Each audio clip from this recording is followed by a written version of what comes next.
Bismillahirrahmanirrahim. Assalamualaikum warahmatullahi wabarakatuh. Kami dari Sekolah Tinggi Agama Islam Wisu Pematang Siantar. Video ini kami buat untuk menyelesaikan salah satu tugas kelompok di mata kuliah Sejarah Pendidikan Islam dengan dosen pengampu Bapak Julielmi Erlanda M.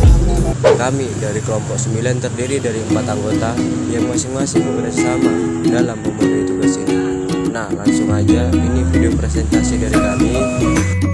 Fazlia Zafira MPM 20020118. Putri Ajeng Ramayani MPM 20.01.0122. Widya Andini NPM 20.02.0124. Jihan Nastain Alasari 20.02.0142.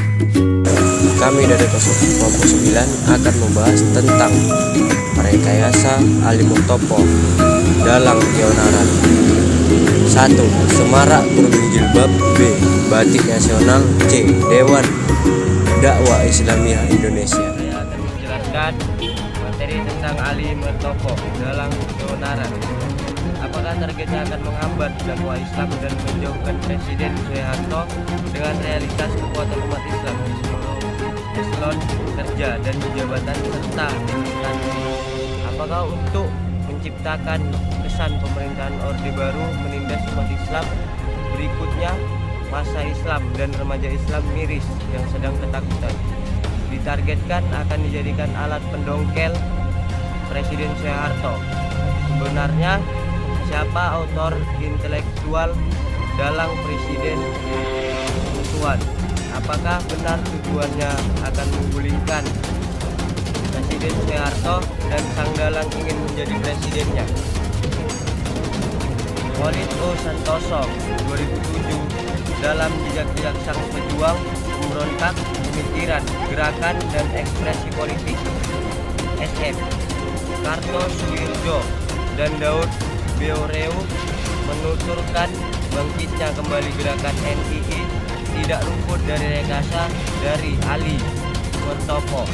Dengan memanfaatkan tenaga mantan NII, Ali Murtopo akan menggulingkan Presiden Soeharto. Apabila berhasil, maka akan dibantu pembentukan NII dan Ali Murtopo sebagai presidennya. Ali Murtopo sebagai pimpinan operasi khusus atau OPSUS dalam melaksanakan rekayasanya dibantu oleh Kolonel Ngairan dan Kolonel Gijanto pencari dana di dalam dan di luar negeri. Di bidang operasi dibantu oleh Kolonel Sumardan.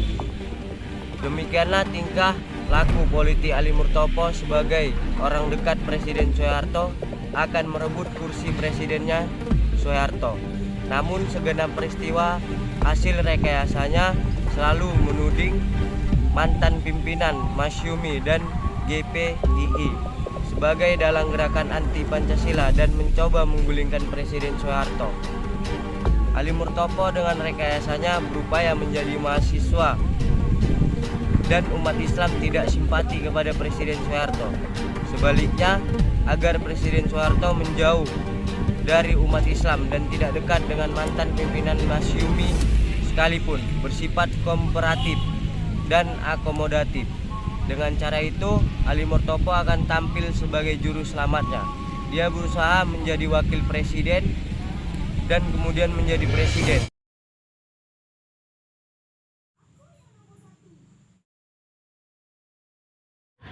Semarak Kerudung Jilbab SMA. Upaya memadam cahaya ajaran Islam yang dilakukan oleh Ali Murtopo dan didukung oleh Benny Murdani dijawab oleh Masjid Salman yang dipimpin oleh Profesor Sadauddin, Dr. Insinyur Imanuddin, Enang Saifuddin Ansyari MA, Profesor Dr. Syarif, Profesor Dr. Miftah Halid Farid dengan membangkitkan gerakan dakwah di kalangan remaja, terutama dakwah ke mahasiswa dengan mengadakan semacam kursus. Untuk menanganinya, diserahkan kepada karisma keluarga remaja Islam Salman. Selain mengadakan pembelajaran baca Al-Quran untuk remaja, juga mengadakan latihan mujahid dakwah LMD. Kemudian, diadakan pula studi Islam intensif SII. Dalam hal ini ditangani oleh Dr. Insinyur Yan Ordianus dengan bergabungnya Ane Rufaidah dari Seni Rupa ITB ke Karisma. lahirlah rancangan busana muslimah. Dengan menjadikan putri-putri atau akhwat karisma sebagai pemakai hasil rancangan busana muslimah, mulailah kaum ibu dan remaja putri Masjid Salman dan mahasiswa ITB mengenakan busana muslimah kerudung. Mulailah kaum ibu dan remaja putri Masjid Salman dan mahasiswa ITB mengenakan busana muslimah berkerudung jilbab. Akibat karisma juga mengadakan bimbingan belajar untuk siswa-siswa SMA, negeri ataupun swasta. Mulailah kerudung jilbab masuk ke SMA negeri di Bandung. Kemudian cepat menjalar ke seluruh SMA di Jawa Barat. Pengaruhnya bagi siswa SMA, tidak bermasalah busana seragam SMA dengan berkerudung jilbab.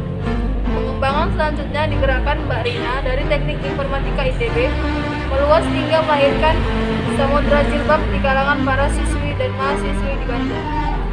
Tidaklah demikian halnya dengan SMA Negeri 3 Bandung. Kepala sekolahnya menilai siswa yang berkerudung jilbab melanggar janji taat terhadap aturan disiplin sekolah dan seragam sekolah, termasuk masalah kesediaan mengenakan busana olahraga. Pelanggaran ini diperingatkan dengan tidak diperkenankan mengikuti pelajaran di dalam kelas, namun masih diizinkan berada di luar kelas. Karena para siswa yang berkerudung jilbab tetap tidak bersedia membukanya, dikenakan hukuman dikeluarkan dari SMA Negeri 3. Tindakan yang sama dilakukan oleh Kepala Sekolah SMA Negeri Jakarta yang lain. Seluruh yang jadi korban tindakan kepala sekolah yang tidak membenarkan siswi di sekolahnya mengenakan kerudung jilbab pada tahun 1982, se-Jawa Barat berjumlah sekitar 300 siswi. Mengapa kepala sekolah harus menindaknya? Menteri Pendidikan dan Kebudayaan Daud Yusuf dalam menegakkan disiplin sekolah sama pola strateginya dengan Ali Murtokoh dan Beni Murdani. Apabila di sekolah atau di kampus perguruan tinggi berkembang produk Islamnya, kepala sekolah atau rektor harus bertanggung jawab. Pembusanaan jilbab harus dikenakan wajib foto untuk ijazahnya atau keterangan yang diperlukan adanya foto, harus tampak telinga pada foto setengah badannya. Selain itu, di aktivitas di Masjid Salman ITB pada masa Orde Lama tidak mendapatkan tekanan seperti masa Orde Baru yang dilancarkan oleh sebagian pimpinan militer Ali Murtokoh, Beni Murdani, dan Sudono. Tekanan terhadap aktivitas dakwah Islam di Masjid Salman menjadikan Profesor Dr. Miftah Khalid berlangganan mendekam di rak khusus untuk diinterogasi. Batik busana nasional. Di tengah hiruk-pikuk kegiatan para lawan Islam yang mencoba memadamkan cahaya Islam, baik dalam bidang orpol atau budaya, muncullah jawaban yang tidak diperhitungkan sebelumnya. Munculnya gerakan pembusanaan batik sebagai busana resmi atau busana nasional, diawali oleh Haji Saman Hudi sebagai pelopor terdepan dalam mempertahankan batik sebagai sandang pribumi. Dengan melancarkan sistem pemasarannya, dibentuklah syarikat dengan dagang Islam pada tanggal 16 Oktober 1905 di Surakarta. Berikutnya, batik kurang mendapat perhatian kalangan atas, hanya terlihat di kalangan masyarakat bawah, dikenakan oleh kaum ibu atau pedagang pria di pasar. Kemudian muncul gagasan dari Iwan Tirta dengan menjadikan Gubernur DKI Ali Sadikin dan Presiden Soeharto mengenakan busana batik. Menjadikan batik diputuskan sebagai busana resmi dalam pertemuan formal pemerintah atau swasta. Sejarah mencatat perubahan busana suatu bangsa akan terabadikan masyarakat jika mendapatkan dukungan para elit politik. Mode atau fashion berkembang. Sebagian karena perencanaannya tidak menyentuh ajaran agama dan lebih bertumbuh pada perubahan ornamental luar. Busana muslim yang memajur ke seluruh pelosok Nusantara dan semaraknya aktivitas dakwah Islam menjadikan Islam Indonesia diperhitungkan oleh Amerika Serikat. Walaupun cenderung budaya busana Barat mulai diterima